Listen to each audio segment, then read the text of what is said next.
Hello guys, welcome to my YouTube channel home tuition teacher. तो अब तक हमने एक्सपोनेंट्स के काफ़ी सारे क्वेश्चन किए थे। तो आज हम एक मुश्किल से दिखने वाली सिंपल प्रॉब्लम को सॉल्व करेंगे। क्वेश्चन क्या है, if a upon b is equals to 2/3 whole power -2 divided by minus के 2/3 की होल पावर 6 की whole power 0, then find the value of a upon b whole power -3। तो ये करना है हमको, किसकी वैल्यू निकालनी है, a अपॉन b की पावर -3 और a b की क्या वैल्यू गिवन है ये। तो पहले हम इस वैल्यू को सिंप्लीफाई करते हैं, फिर जो वैल्यू निकलेगी उसको हम यहाँ पे पुट कर देंगे। तो पहले इस वैल्यू को सिंप्लीफाई करें कि 2/3 की होल पावर है 2 डिवाइडेड बाय, तो एक रूल है हमारा एक्सपोनेंट का कि x to the power 0 is equals to 1 या फिर a to the power 0 is equals to 1।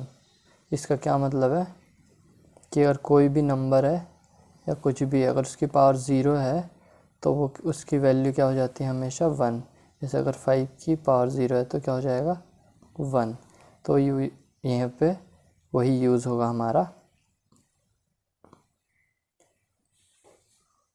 क्षेत्र में। तो यहाँ पे है हमारा ये, तो क्या करेंगे हम, इसकी पावर है हमारी 0, तो ये जो पूरा का पूरा टर्म है यहाँ पर ये हो गया 1 के बराबर। तो 2/3 की होल पावर है -2 डिवाइडेड बाय ये हो गया हमारा 1। तो किसी नंबर को 1 से डिवाइड किया जाता है तो वही नंबर मिलता है। तो क्या हो गई हमारी a अपॉन b की वैल्यू हो गई हमारी 2/3 की होल पावर -2। ये पावर माइनस में है तो इसका क्या करेंगे, हम इनवर्स ले लेंगे तो ये पावर प्लस में हो जाएगी। ठीक है, तो अब हम करेंगे किसको सॉल्व, a अपॉन b की पावर -3। तो a अपॉन b की वैल्यू क्या है वो रखेंगे यहाँ पर, तो क्या होगा वैल्यू रखेंगे तो 3/2 की पावर 2 और इसमें भी एक पावर है, ये तो a अपॉन b की वैल्यू है 3/2 की होल पावर 2, तो इसमें भी क्या है हमारा एक और पावर है, तो एक और पावर भी लगेगी क्या, -3।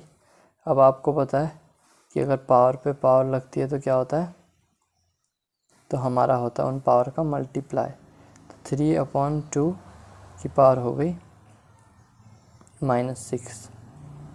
ठीक है, क्योंकि 3 टू द 6 और प्लस माइनस में हमेशा माइनस आता है, तो ये भी पावर नेगेटिव में, इसको भी क्या करना होगा, इनवर्स, तो पावर पॉजिटिव हो जाएगी। तो 2 की पावर 6 टाइम्स तो कितना आता है, 64, और 3 की पावर 6 टाइम्स तो क्या आता है, 729।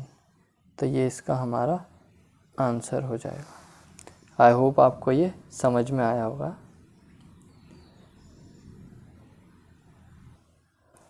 तो एक और क्वेश्चन के साथ है हम यहाँ पर, तो ये भी हमारा क्या है, फिर से वही मुश्किल सा दिखने वाला इजी क्वेश्चन। इसको हम देखते हैं कि किस तरीके से हम इसको इजीली सॉल्व कर सकते हैं। तो पहले आपको क्वेश्चन देख लो कि 4/57 की होल पावर 8, फिर से एक और पावर 3, एक और पावर -2 इज इक्वल्स टू 4/57 की पावर -5x - 3। इससे पहले कि हम एक क्वेश्चन करें, हम एक एग्ज़ाम्पल लेते हैं।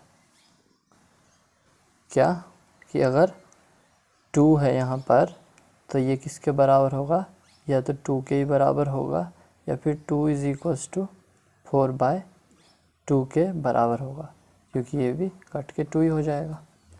ठीक है, अगर यहाँ पे 2 की पावर 2 है, व्हाट डज़ इट मीन, इसका मतलब है कि 2 की पावर 2 मतलब ये 4 है, तो ये किसके बराबर होगा, 4 के ही बराबर होगा, मतलब 2 की पावर 2 के ही बराबर होगा।